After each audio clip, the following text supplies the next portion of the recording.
One day, Edward was talking to Trevor when Douglas steamed by. He was pulling a train of heavy coal cars. "Come on, Edward. Stop gossiping in the sun when there's work to be done." Later, Edward spoke to Douglas. "Trevor and I are old friends, and you and he have a lot in common, too." "We do?" quizzed Douglas. "And what would that be?" "Scrap," said Edward quietly. Douglas gasped. "Don't mention that word. It makes me wheels wobble." "It does the same to Trevor," replied Edward.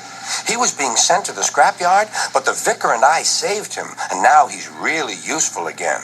Even so, Sir Topham Hatt certainly does need another steam engine here." "Aye, he does, and quickly." That night, Douglas was still working. He had taken the midnight goods train to a station at a faraway part of the island where only the diesels work.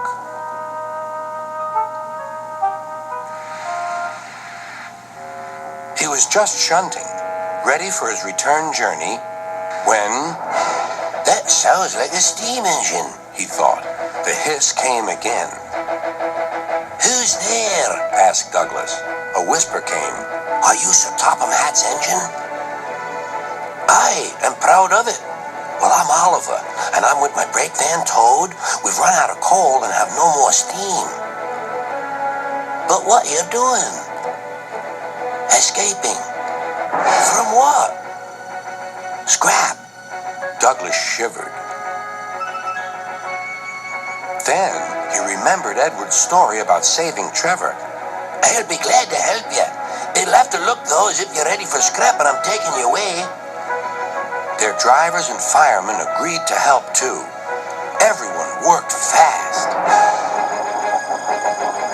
"No time to turn round. I'll run tender first. Come on."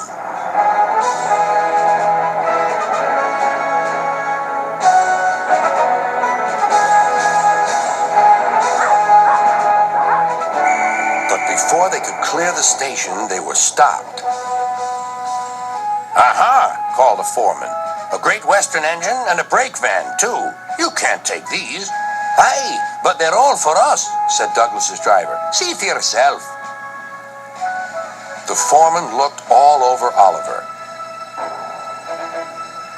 "Seems in order. Right away, guard."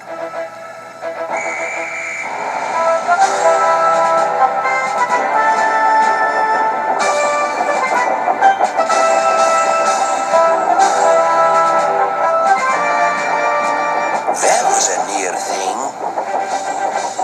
"We've had worse," replied Oliver, and they forged ahead.